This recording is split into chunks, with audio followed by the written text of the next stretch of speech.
Olá, meu amigo, olá, minha amiga, você que está aí nos ouvindo, nos assistindo, muito obrigado por estar aqui com a gente no mais um Move On Cast, decisões que movimentam humanos e seus negócios.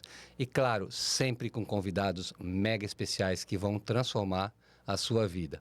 E eu aqui já passo para o meu querido host, Gabriel Ferraz, para apresentar o nosso convidado e talvez se apresentar de novo aqui. Eu agradeço a você, espectadora, espectador, que tem nos acompanhado nessa trajetória tão intencional de como os humanos constroem o sucesso. E o nosso super convidado de hoje, com mais de 30 anos de experiência, o Rony é engenheiro químico com MBA em finanças e mestrando em neurociência e neuromarketing. Atuou como superintendente de crédito, prevenção, fraude e cobrança em instituições financeiras e grandes varejistas. Olha só, eu quero ler uma coisa do Rony aqui que eu amo. Bom, o Rony para mim é um cara muito especial, um cara que ele coloca o coração na mesa e com o coração vai a sua inteligência. Olha só o que ele escreveu. Podem tirar tudo de alguém, menos uma coisa, a liberdade de decidir como reagir diante de qualquer situação. Olha só a definição de livre-arbítrio aqui, hein? Minha intenção é conectar essa ideia à capacidade dos executivos de exercerem sua liberdade para criar e implementar estratégias de recuperação e garantia de receita. Olha a conexão que ele faz entre o humano e o negócio, presta bem atenção. Valendo-se de dados, princípios de neuromarketing e de uma plataforma flexível e segura. É isso aí, começamos bem. Seja bem-vindo, muito obrigado. Obrigado, muito feliz por estar aqui com o Manfio, estar aqui com vocês. Muito obrigado pela audiência aí de vocês. Espero que eu possa contribuir um pouquinho desse tempo aí, dessa carreira que eu tive aí no mercado financeiro, trazendo alguns insights, trazendo algumas coisas que possam ajudar nesse dia a dia. Para quem vê você no LinkedIn, eu acho que você já contribui bastante, viu? Você vem aqui mesmo é se divertir hoje, né? Contribuir não, você vem se divertir, porque aqui o papo é papo bacana, né? De progresso. Sim. Papo de progresso. Papo de progresso, é isso aí. Vai lá, Gabriel. Eu vou tomar a liberdade porque eu tenho um carinho especial pelo Viktor Frankl. Ele é o responsável pelo M do PERMA, do Martin Seligman. Então, todo o significado da psicologia positiva ali em 1999, 2000, se dá pelo Viktor Frankl, pela questão do sentido da vida. Eu gostaria de passar para você como você chegou a estudar logoterapia, logosofia, correto? Como isso associou na sua vida? Isso começou em... Geralmente a gente busca o apoio quando a gente passa por momentos difíceis, né? Onde a gente tem que tomar grandes decisões na nossa vida. Onde a gente procura apoios e procura pessoas que já passaram por determinados problemas e enfrentaram completamente esse problema de frente, né? Enfrentar. E eu fui apresentado através de um reitor da Universidade de Brasília, que conversava muito, sempre foi meu mentor sobre tudo na vida, e ele me deu esse livro de presente. Você está no momento que você está precisando desse livro. Eu me lembro que eu li em 2, 3 horas esse livro, reli e releio até hoje, procurando o ponto focal de decisão, o ponto focal de que me torna uma pessoa melhor. Acho interessante você falar, né, de quando você vai tomar uma grande decisão, então eu fui procurar. Então, esse foi procurar já é uma decisão, né? Então, sim, você toma grandes decisões através das micro decisões, que são as nossas escolhas talvez principais. A gente só chega na grande porque a gente fez aquilo lá. É muito interessante isso. E você foi procurar, e eu acho que isso deve ter te impactado muito. Aliás, vou perguntar para você, o que te impactou mais nesse livro? Eu acho que o que impactou mais foi a questão de você saber que nem tudo na sua vida vai funcionar da forma com que você planeja, né? Mas que você tendo um objetivo final, tendo um propósito final, essa passagem se torna mais fácil para você. Ele até, assim, para quem leu o livro, né? Quem não leu, por favor, né? É para ontem, né? Viktor Frankl, Em Busca de um Sentido, né? E é interessante porque o próprio título, né, mostra isso, né? Se você pensar no que ele viveu, na verdade, não tinha sentido nenhum, teoricamente, né? Não existia sentido. Por isso o livro chama isso, né? Então, como a gente tem que colocar a intenção nas coisas, né? Para sobreviver, né? Porque sem intenção, lá no olhar, assim, sem um sentido, a gente não sobrevive, né, Rony? Exatamente. Eu acho que esse momento que ele passou é um momento triste da história humana, né? É um momento deplorável em todos os sentidos.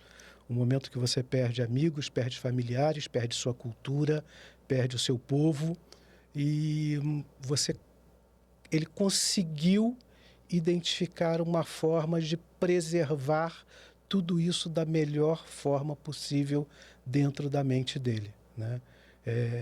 Existem algumas palavras que hoje a gente usa aí normalmente, né?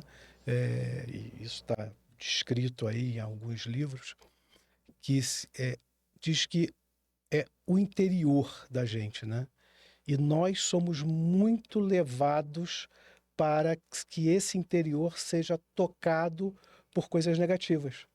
Só que a partir do momento que você começa a identificar que você tem força suficiente e você tem um caminho forte o suficiente para avançar, você começa a projetar coisas mais interessantes, começa a projetar mais situações interessantes que começa a tirar você desse ciclo pernicioso que é pensar sempre no negativo. Só para passar para você, a gente estava falando, estou lembrando agora, né? A gente falou agora há pouco em outro podcast, que vocês vão ver também muito bacana, do Cultura Decisiva. A gente estava falando sobre identidade consciente, né? Sim. E nesse caso do livro, a gente está falando que a pessoa se desproveu de todas as identidades que ele tinha, não tinha mais identidade, né?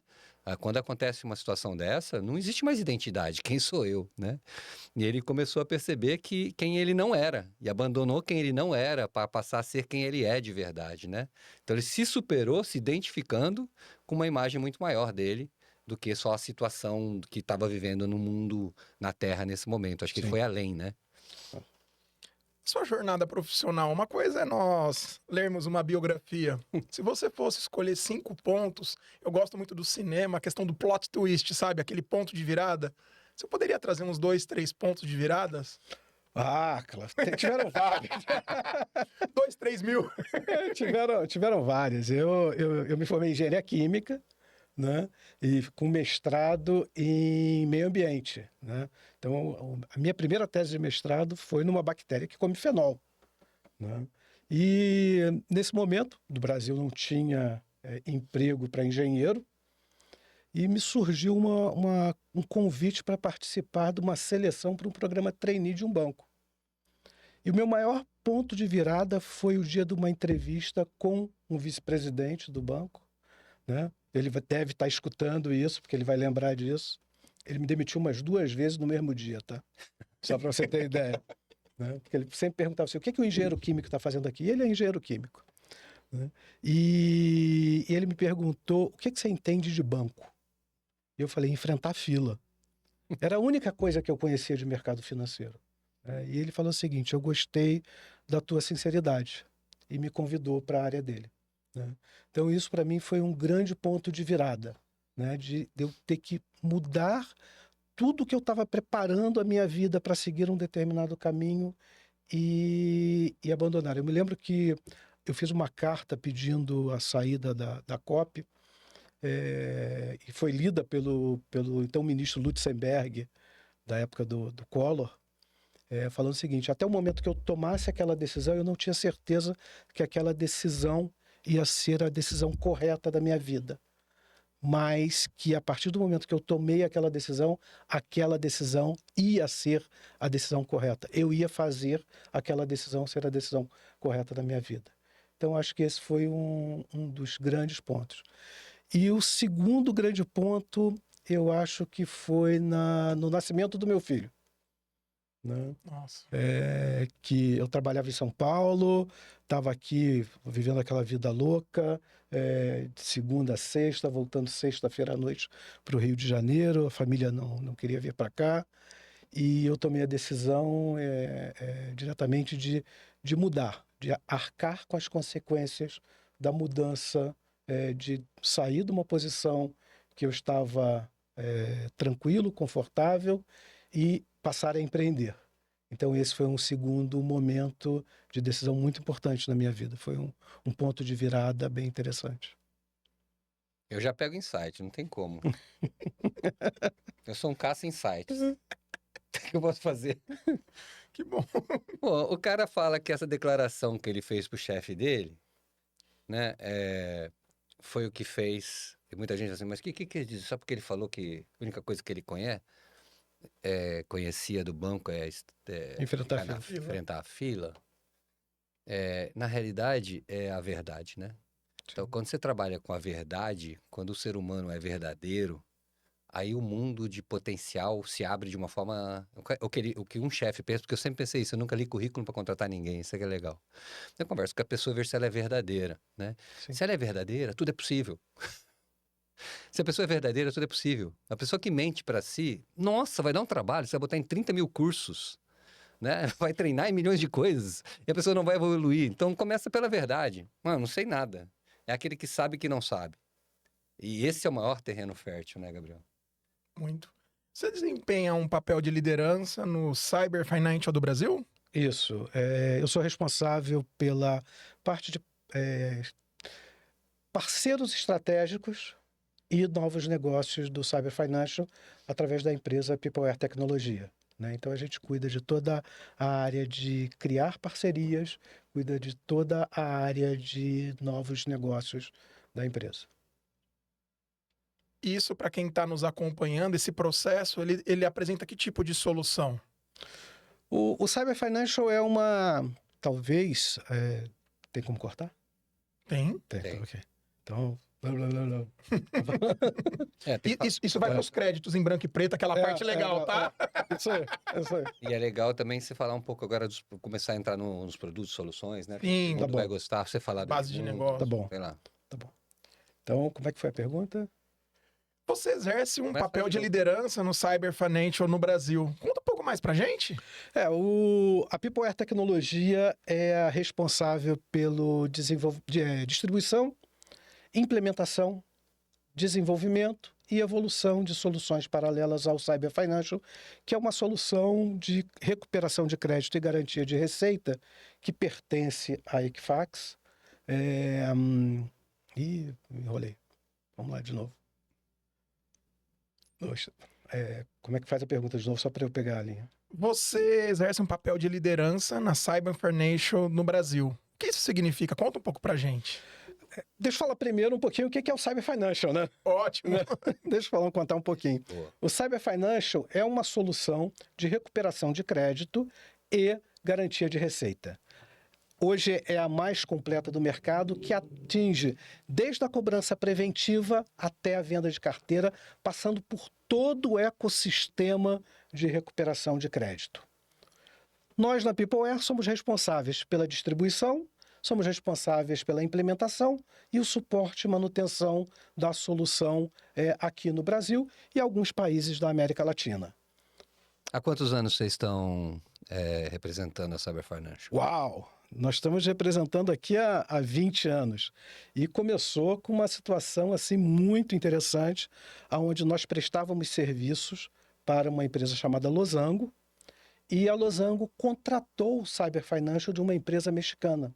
E nós fomos convidados para gerenciar o projeto de implementação. Nós gostamos muito da solução, fomos visitar a empresa no México, conversamos com os clientes deles do México e fechamos uma parceria que durou até a venda da empresa mexicana para a Equifax Mundial. Agora você imagina como era difícil, né? Há 20 anos atrás vender um sistema mexicano, né? Não era um padrão de compras do Brasil. Era muito difícil. E a gente conseguiu transformar o Cyber Financial no standard de mercado brasileiro. Hoje ele é a ferramenta de desejo de 10 entre 10 pessoas no Brasil do mercado de cobrança. Quantos clientes temos hoje? Nós estamos falando em torno de 37 a 40 clientes, mas a gente trabalha de uma forma muito seletiva, né? Onde a gente procura trabalhar com grandes clientes que tenham necessidades completas dentro da solução, da necessidade de recuperação de crédito. E além de implantar, vocês têm toda a manutenção, evolução, etc. Você acompanha sempre. Você sempre tem uma equipe disponível para isso. Nós temos uma equipe disponível, onde a gente faz toda a parte de suporte e apoio às equipes, tanto de tecnologia das empresas dos nossos clientes, ou das áreas de negócios, das áreas de cobrança. Hoje a gente tem uma equipe de consultores de cobrança que apoiam integralmente o processo de cobrança dentro das empresas, garantindo que o nosso cliente usufrua de todas as funcionalidades em sua máxima potencialidade. Como você faz para associar esse mestrando em neurociência, neuromarketing, esses vários saberes? Eu acho que eu fui, como eu estava contando antes, eu sou engenheiro químico. Engenheiro já é um generalista por natureza. Mas eu acho que a minha busca, não só pela tecnologia, mas a minha busca por pessoas, entender um pouco mais das pessoas, o que motiva as pessoas, o que leva as pessoas a serem como são, me levou a buscar sempre coisas a mais. Seja o meu lado... Um pouquinho mais na direção do microfone. Tá bom. Aí, okay. Agora eu entendi o sinal. Tá bom. Agora a gente tem que combinar antes. Então... Peraí, onde parou? Onde parou? Acho que pode falar que busca por pessoas. Acho que foi isso. Você estava falando como associa os saberes, que o engenheiro ele tem essa visão generalista. E juntou isso... Não, mas começa de novo. Tá bom. Então vamos lá. Deixa eu ver como é que... Faz a pergunta só para eu... Eu percebi aqui que você está num mestrando em neurociência, utiliza neuromarketing. Como você faz para associar tantos saberes na sua aplicação profissional? Isso é uma boa pergunta de como surgiu isso na minha vida. Eu, como falei antes, eu sou engenheiro químico, engenheiro, em geral, é um generalista, mas isso juntou muito a minha necessidade de juntar conhecimentos técnicos com conhecimentos de negócio e o meu conhecimento espiritual, mas eu queria buscar algo mais, entender um pouco mais de como o ser humano se comporta e quais são os gatilhos mentais que determinam determinadas atitudes nas pessoas. Então eu fui buscando, fui pesquisando e chegou um determinado momento que eu senti falta de uma base maior. E eu comecei buscando na neurociência entender um pouquinho mais sobre isso. É muito interessante, né, Gabriel, que a gente entrevista, não sei se todo mundo que a gente entrevista é especial, não é possível, que todo mundo que senta nessa cadeira aí começa em algum momento e fala que eu também gosto de ser humano, que também me interessa, porque assim, parece ser um mistério como que o ser humano se comporta, né, como que ele toma decisões, que é um pouco o fruto do nosso trabalho aí, né. O Miguel Nicoleles, o nosso amigo, ele só tem um defeito em ser palmeirense, nada contra. Ninguém é perfeito. ele traz o estudo do BrainNet, Sim. Nós estudamos na PUC, buscamos essa profundidade.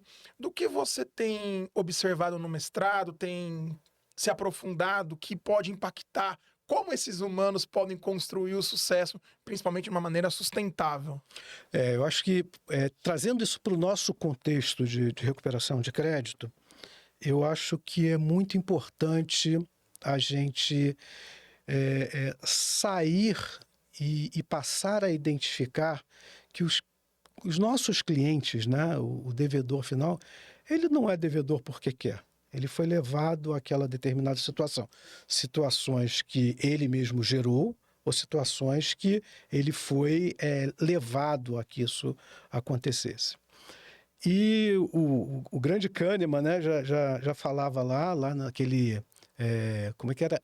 Homos econômicos, que achando que todas as decisões do ser humano são decisões racionais, e não são. O sistema 1 dele já fala que nós somos intuitivos, uma resposta rápida, e isso leva diretamente a emoções. Então, a partir do momento que você trata de uma maneira esse cliente, você trata o teu cliente, não simplesmente como um número, não simplesmente como criar uma metralhadora de boletos e achando que a quantidade ou o excesso vai fazer ele voltar a ter um relacionamento com você.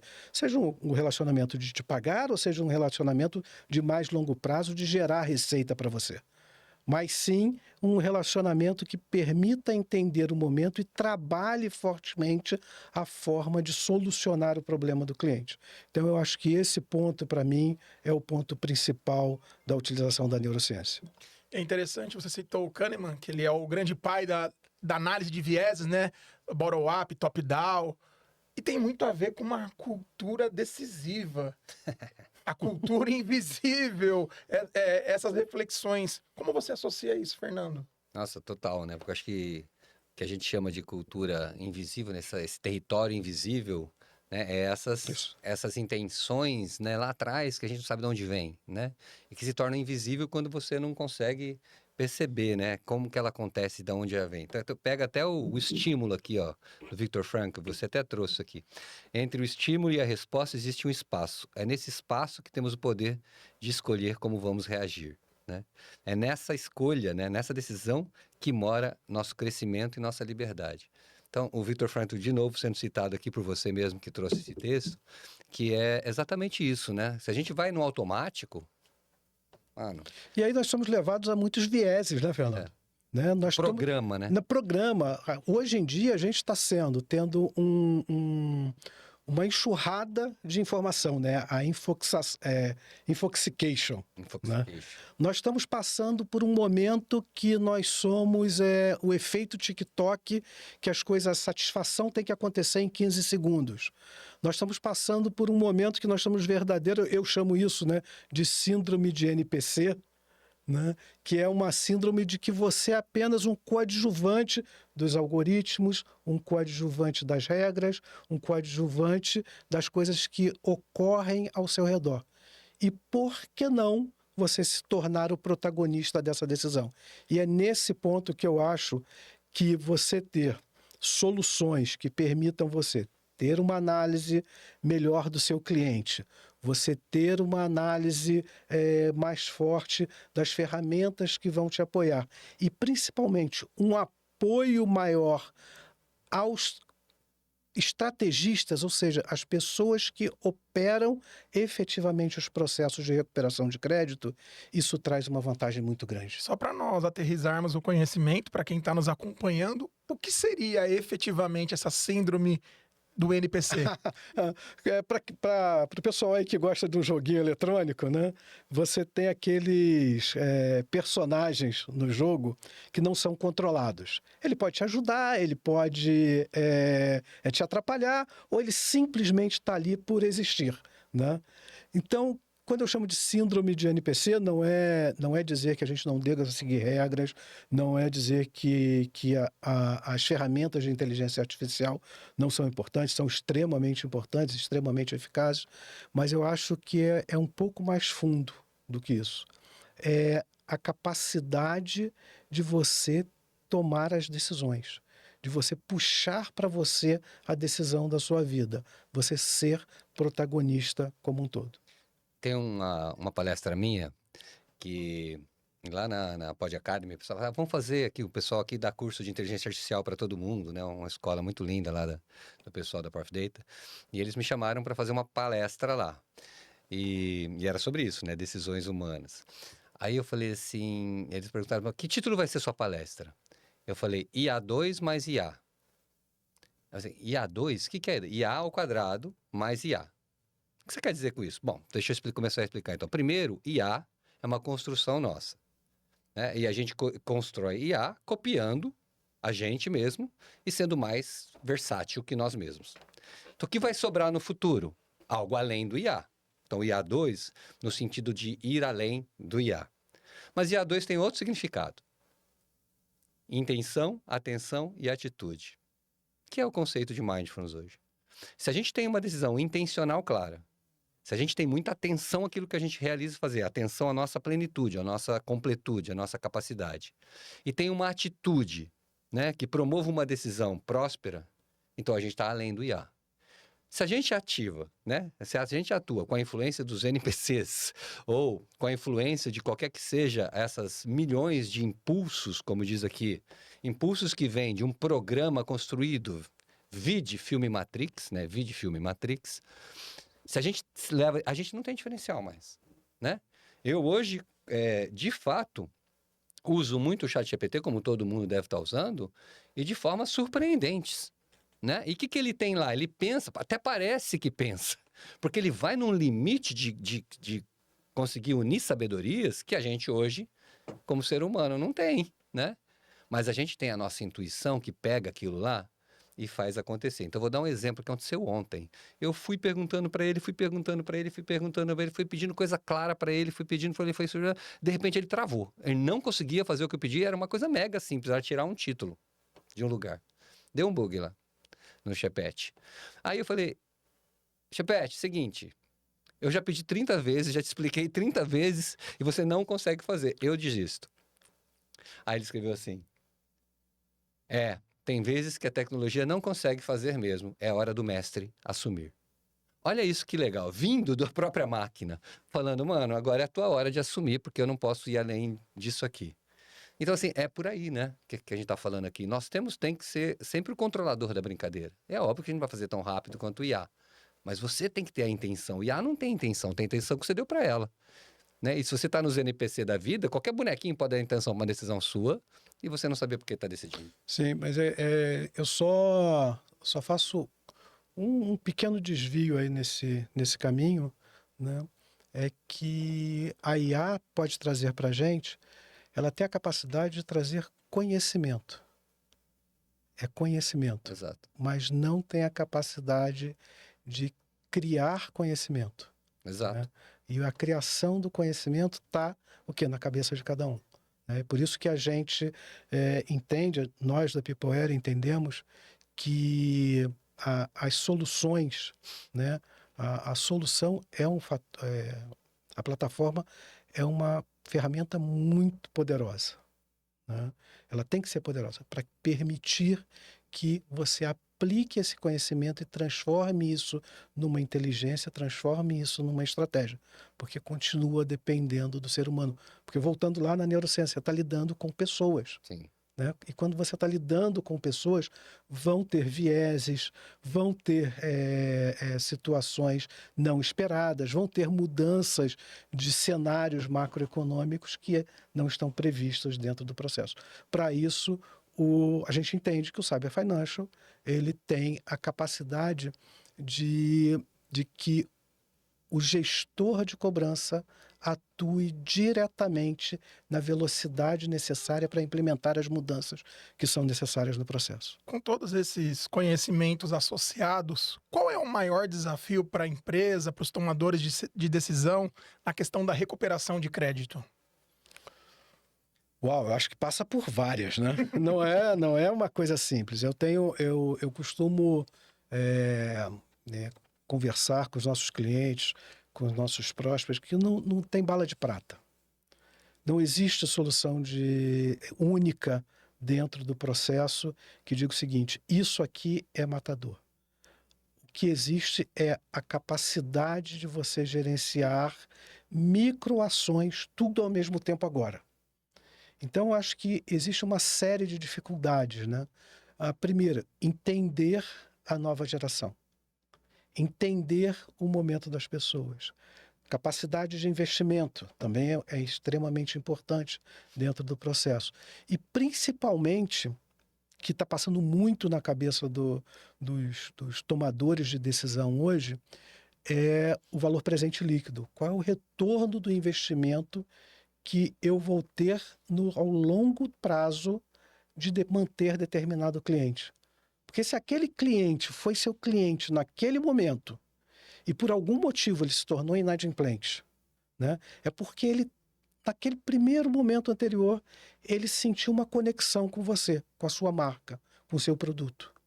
Então, você perder isso por causa de uma inadimplência, não.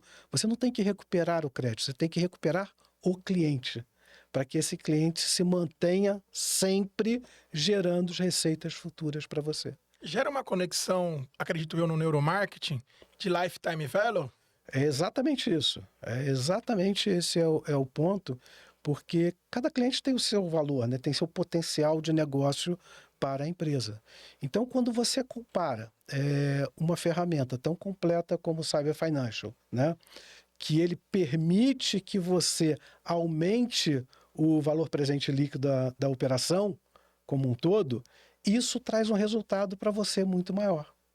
Então, a gente trabalha muito e os tomadores de decisão têm avaliado muito a escolha da sua ferramenta, não simplesmente pelo preço que ele está pagando ali, o preço de entrada, mas sim o seguinte: o quanto essa solução vai me conseguir trazer ao longo do tempo a mais do que qualquer outra solução no mercado.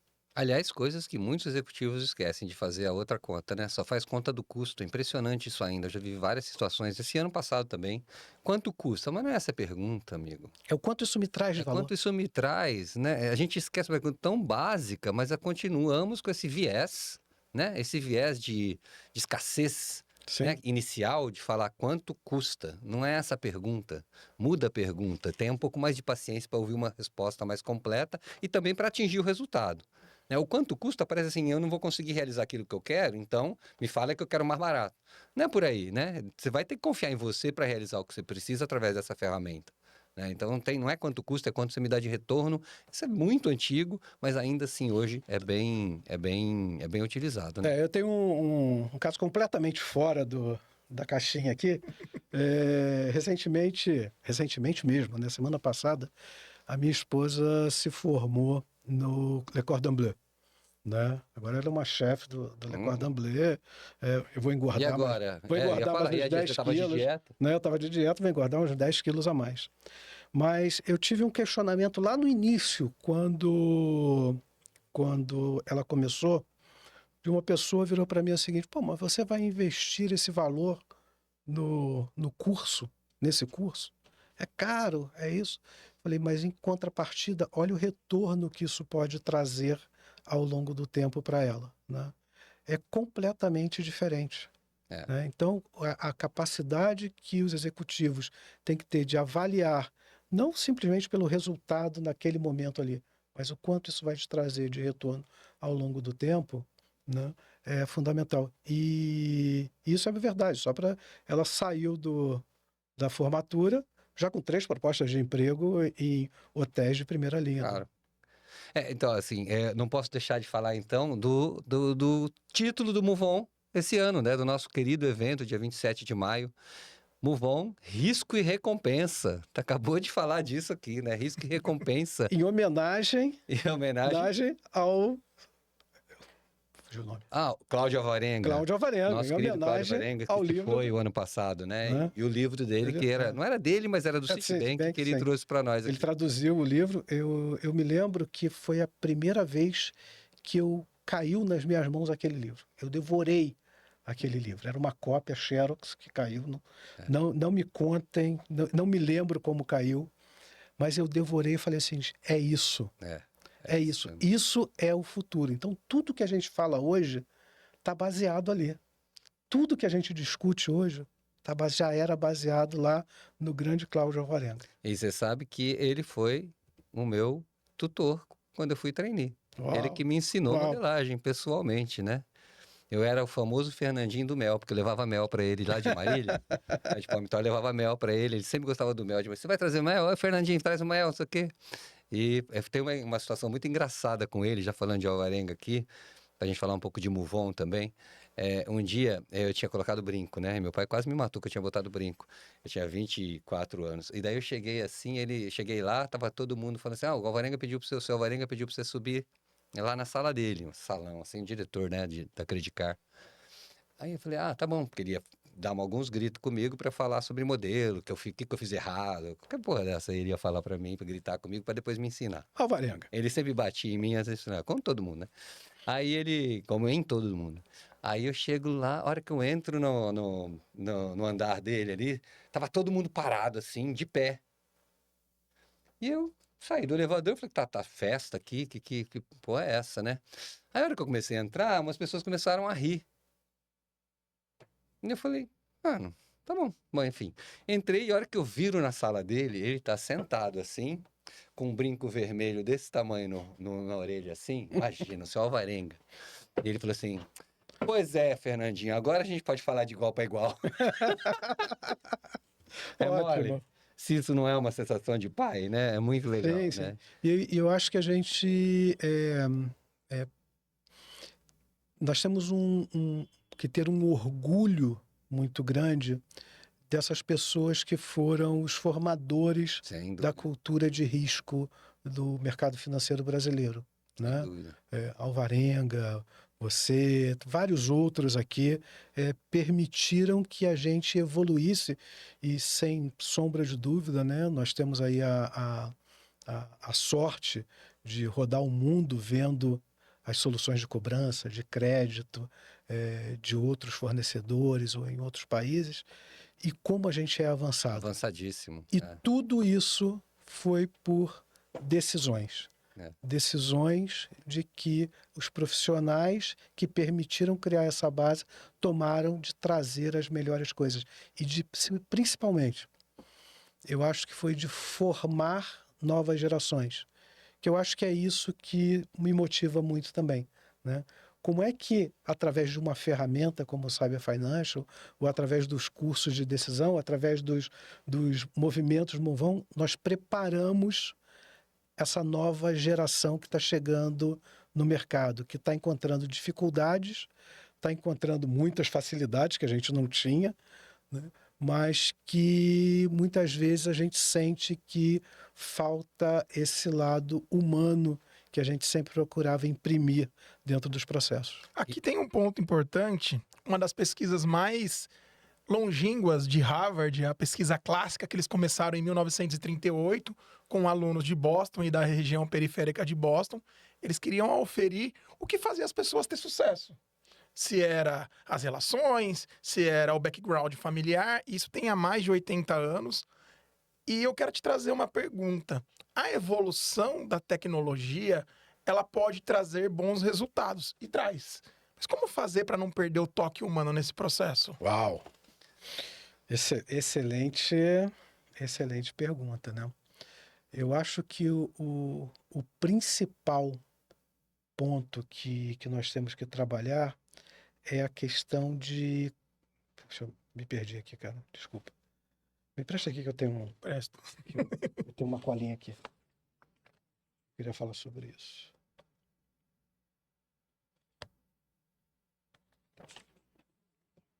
Já lembrei, Boa. tá? Então, vai lá de Que eu novo. venha de novo. Não, pode ser só o finalzinho. A tecnologia ela vai trazer bons resultados, vai trazer evoluções, mas como não perder o toque humano nesse processo? Realmente essa é uma excelente pergunta e eu acho que existem várias respostas, não existe uma resposta única dentro desse processo, porque nós estamos lidando com pessoas, né? Mas isso me lembra uma palavra em hebraico que se chama lahavá. Lahavá é uma palavra que muitas vezes é traduzido como trabalho, como esforço, mas as traduções mais modernas trabalham como um trabalho contínuo, né? É o esforço contínuo dentro de um processo. E eu acho que isso foca tremendamente ou direciona tremendamente o nosso trabalho, de trabalhar junto das pessoas para que as pessoas busquem eliminar vieses dos seus processos, busquem eliminar situações que são degradantes dentro do seu processo, mas que tenham uma flexibilidade muito grande de criar. Então, a inclusão da criatividade do ser humano nesse processo é muito importante. A tecnologia é extremamente fundamental, Sem tecnologia, você não consegue processar esses milhares de clientes, essas milhares de solicitações que você tem. Mas o principal é você trabalhar o ser humano, porque é o ser humano que vai dar o direcionamento e vai dizer também, colocar os guardrails, né? Vai segurar para que as suas ferramentas não alucinem, segurar para que seus processos permitam que caminhe para uma sociedade mais justa e para um processo que seja mais interessante para todos. Eu ia resumir isso aí que você está falando numa frase que também é um título de uma das palestras que eu faço, que é: assuma o comando das suas decisões. Se elas são feitas por IA ou não, o comando é seu, é do humano. Então, assuma os comandos de suas decisões, né? A intenção e tudo que vai acontecer é seu, é você que colocou ali. A hora que você assume isso, então IA passa a ser parte do processo e tudo bem. A questão é que o contrário está verdadeiro. IA que decide aonde a gente coloca atenção, como que a gente age hoje, dita regras, enfim. É uma coisa bastante absurda. E eu queria também trazer, assim, você falou ali aquela hora daquela resposta anterior, e você falou no meio da sua fala, você colocou o nosso slogan, decisões que movimentam humanos e seus negócios, né? Ele falou o nosso slogan na sua... Por isso que é gostoso conversar com pessoas que, né, combinam com as nossas ideias e, de uma certa forma, nos provocam a crescer ainda mais. Lembrando para você que vai estar dia 27 de maio, né, no nosso movimento Move On 2025. Lembrando que Move On foi criado exatamente para isso, né? Desculpa. Para conectar... Quer que eu grave de novo? Sim. No dia 27 de maio teremos o super evento Move On. Não precisa sair daqui. Vai, Fernando! Lembrando, né, a raiz, né, do nosso Move Oncast é decisões que movimentam humanos e seus negócios. E lembrando que isso vem de todo o movimento Move On, que foi criado para conectar pessoas, ciência de dados, inteligência artificiais e tudo que tem de melhor de conceitos de legislação com o humano, né? O humano sempre no seu comando. Se a gente olha para isso desta forma, o evento muda de cara. Porque quem é mais importante ali do que os temas que estão sendo falados? É você. É você é mais importante. E os temas a gente traz para criar para trazer mais criatividade para a gente, para nos provocar, para fazer com que a gente expanda e nos movimente em direção a essa prosperidade que a gente busca dos nossos negócios. O movimento Move On foi criado para isso. E esse fórum, dia 27, vai trazer de todos os tipos de temas. Vai trazer legislação, ciência de dados, IA, discussões sobre propósito, enfim, de tudo um pouco, de tudo que você precisa. Por isso que a gente tem painéis tanto de decisões humanas, quanto de decisões tecnológicas, decisões técnicas, decisões sobre legislação. Tem tudo lá, tudo num lugar só. Vem com a gente dia 27 de maio, Fernando, de maio. 27 de maio, vem com a gente. Para você, o que significa o movimento Move On? Eu acho que eu traduzo numa grande frase que é o encontro de amigos. Uau. Gostei, hein? Eu acho que Bom, né? É um encontro onde a gente... Primeiro que a gente se sente em casa, né? A gente revê amigos com muitos insights, né? Descobre coisas novas, conhece pessoas novas e, principalmente, a gente sai dali com a cabeça fervilhando, principalmente para botar as ideias em movimento. Boa. Né? Então, eu fico muito contente e estou aqui falando pelo Edmundo também, de ser um patrocinador e ser patrocinadores desde o início dos eventos da antiga Go On, depois Move On, né? Então, a gente fica muito contente de participar disso. Tá? O maior patrocinador até hoje. Gratidão. Gratidão. A gente faz por onde pode, né? Agora só mais um comentário, né? Que eu acho que você está falando da decisão da IA. Eu também sou aficionado por ficção científica, né? Então, eu tenho esse meu lado espiritual, tenho esse meu lado de tecnologia e sou um aficionado. Um dia que vocês fizerem uma videoconferência comigo, vocês vão ver na minha estante todos os robozinhos do cinema estão lá, né? Tem o B9, tem o R2D2, tem todos eles lá. Mas eu tenho acompanhado e gosto muito de uma série que para mim é completamente disruptiva que se chama Black Mirror. Lançaram uma nova temporada e domingo eu assisti o primeiro episódio, né? E esse primeiro episódio foi assim uma cacetada na cabeça que passando como o poder das IAs, a partir do momento que ela toma conta da sua vida, pode ser muito negativo, né? Então, a partir do momento que você perde a sua capacidade de autodeterminação, você perde a sua capacidade de decisão sobre o que é mais importante para você, que é você, que é a sua decisão, que é o que você acha, o que você pensa. Não que você vai estar 100% do tempo certo, você vai errar muito, né? Em todos os momentos você tem essa possibilidade de errar. E quando você erra, você errou porque você tomou uma decisão com as melhores informações que você tinha para tomar a decisão naquele momento. Ninguém erra assim, hoje eu estou com uma vontade de errar tremendo, vou fazer desse jeito, né?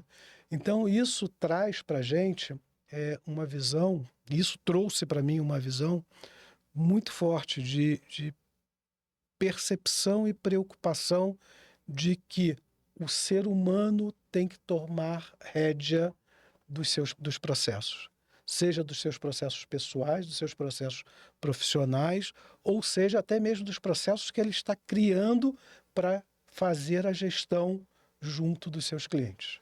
Aquele episódio que ela trouxe, assim, ela vendeu, né? De fato, ela não tinha como sobreviver mais. Isso. Então ela vendeu a mente dela para IA. Foi Isso isso aí. que ela fez, né? Isso Ela aí. vendeu a própria mente para a inteligência artificial comandar a vida dela. Exatamente. Eu assisti também. Que assim, os episódios são pesados, né? São pesados. Porque você vê ela terceirizando e aí ficando à mercê, né? É muito engraçado ela fazendo comercial. Gente, quem quiser ver vai ver, né? É pesado, mas vale a pena, porque reflete um pouco disso que o Rony tá falando, né? Ela vai vendendo e aí você percebe a escravidão. Aí ficou a pergunta para mim agora que você tá falando, eu não tinha pensado nessa pergunta no dia que eu assisti, porque eu saí deprê do negócio. É uma distopia total, né? É uma distopia. Mas assim, eu pensei, cara, valeu a pena sobreviver? Porque no final, não vou falar o final, mas assim, valeu a pena sobreviver a custo de vender a sua mente para IA? Ficou essa pergunta para mim que eu não consegui responder aqui. Você sabe, tem uma frase que é muito comum, né? É antiga, quando você não sabe qual é quem está pagando pelo produto, o produto é você, né? Quando você não está pagando pelo produto, o produto é você, né? E eu acho que isso é uma grande verdade no nosso dia a dia e nessa convivência entre os seres humanos hoje, né? E realmente, a partir do momento que você perde o poder de decisão sobre a sua vida, você transfere ou você delega esse poder de decisão para um terceiro, né? Seja o que for, seja na sua vida pessoal, né? Para o seu cônjuge, seja no seu trabalho, seja no seu dia a dia, né? Isso é preocupante. E aí força você a se reavaliar e força você a ter que forçar que você perca o medo de tomar decisões que podem até desagradar algumas pessoas. Professor Yuval Harari, na nossa pós de neurociências lá da PUC, ele fala muito que em tempos de muita informação, clareza é poder. Ele tem um livro maravilhoso, as 20 e algumas lições para o século XXI. E exatamente isso, esse excesso de informação, esse fear of missing out, o medo de ficar de fora, ele nos aterroriza. E para você, espectador que está nos acompanhando, eu tenho esse papel chato de todo episódio. Adivinha qual é o papel chato? E fala a mesma coisa todo episódio. Curta, compartilha. Eu fico feliz porque, graças a Deus, o movimento ele acaba trazendo engajamento intencional, mas nós estamos chegando ao final desse episódio tão intencional. Eu quero deixar uma pergunta para vocês dois. Eu vou jogar aqui a bomba e sair correndo. Nós falamos sobre Viktor Frankl, nós falamos sobre essa questão da tecnologia, questão da recuperação. Para vocês, qual é o sentido da vida? E como esse sentido impacta nos negócios? Para mim é viver o maior potencial meu. O sentido da vida é viver o maior potencial que eu tenho, que essa é a missão que me foi dada. Tô longe dela, mas esse para mim é o sentido da vida. Como você usa Que é a não cultura- terceirizar, por exemplo, nesse filme, não terceirizar minha vida para ninguém, né? É viver o meu maior potencial. Como você usa a cultura decisiva para esse caminho, para esse processo? Esse trabalho da minha vida eu uso, né? Cultura decisiva para mim representa meu caminho de muito do que a gente falou aqui, né? De ver o invisível, tornar o invisível visível, para aí sim eu conseguir exercer meu potencial. Porque enquanto ele é invisível, ele me domina. Eu acho que é por aí. Eu como não posso deixar de falar, né? Eu acho que o sentido da vida é ter fé, né? O sentido da vida é você saber que acima de você tem uns chamam de Deus, outros chamam de entidades, energia, né? Eu chamo de Deus, né? Acima de você tem um Deus que te guia, te protege, te ensina, te cobra, né? E principalmente é servir. Não servir no termo de escravidão, de servidão, mas de servir, de ser útil, né? Ser útil a cada momento para todas as pessoas, independente de credo, independente que seja palmeirense, né? Tudo bem também, né? Mas você servir, porque meu pai sempre foi um sábio, né? E ele tinha uma frase, eu acho que não era dele, mas ele falava assim, quem não vive para servir não serve para viver, né? Então você ter a capacidade de servir ao outro, seja servir o outro de ensinando, seja servir o outro de ajudando, de apoiando, de discutindo, de discordando, isso para mim, o sentido da vida. E o seu, Gabriel? Eu aprendi recentemente, estou numa graduação de teologia sistemática, eu levo para a teologia bíblica do trabalho um conceito que eu fiquei aqui refletindo, que é a avodá do hebraico. Nós aprendemos que o tripalho, que vem do latim, é aquele trabalho com esforço, nossa, eu tenho que ir lá gravar. O avodá, ele me convida a me conectar com o Carl Jung. Quando eu encontro uma alma humana, eu posso ser outra alma humana. Sim. Eu posso ser intencional, eu posso entender que é tão maravilhoso a vida que um dia ela vai ter a sua finitude. E na casa do sábio, quando essa finitude chega, tem esperança, tem legado, tem troca. O nosso próprio amigo Martin Seligman, ele teve um plot twist, a filha dele chamando ele de chato. Você é um velho rabugento. E o cara era presidente da APA, Associação de Psicologia Americana, em 1998. Ele chegou no ápice. Ele resolveu dar 2 passos para trás, foi fazer um sabático com o grande fundador da terapia cognitiva comportamental. Ele fala isso no livro Florescer. E ele começa a se associar com 51 cientistas e a pesquisar o que o ser humano tinha de melhor, o que fazia as pessoas florescerem. Hoje nós temos 7 grandes linhas de teoria de gestão de pessoas e fala-se muito sobre o well-being. E recentemente houve uma palestra do Seligman e ele fala exatamente sobre isso, a questão do perma, do florescimento humano. É quando você encontrar uma pessoa humana, seja uma pessoa humana, se conecte, ajude ela a florescer. O sentido da vida é o sentido que a gente dá. E é o que me inspira estar aqui nesse movimento. Como os humanos constroem seu sucesso, como os humanos passam por desafios, que os desafios eles nos tornam antifrágeis, correto? Antifrágeis. E você vê que, como eu sou um cara lógico, também sou engenheiro generalista, eu uso a lógica para falar que as 3 respostas foram muito parecidas. Sim. Exercer o seu maior potencial é se conectar com Deus e, ao mesmo tempo, ser humano. Ser humano. Olha só que legal, né? Fica essa conexão entre pessoas que entendem humanos e seus negócios, e que são coisas separadas, e esse comanda esse. Simples assim. Muito bom. Obrigado. Eu é que agradeço aqui o convite de vocês. Foi um prazer, né? Foi a primeira vez que eu participei de um podcast. Eu sempre fui muito reativo a esse formato, mas eu não podia negar esse convite do Fernando, né, cara? De jeito nenhum. Você é um grande líder, você é uma pessoa fenomenal, Fernando. A gente só tem a agradecer todos esses anos aí que a gente passou. Não é simplesmente por negócio, você sabe disso, porque a gente acredita muito na cultura e acredita muito no movimento Move On.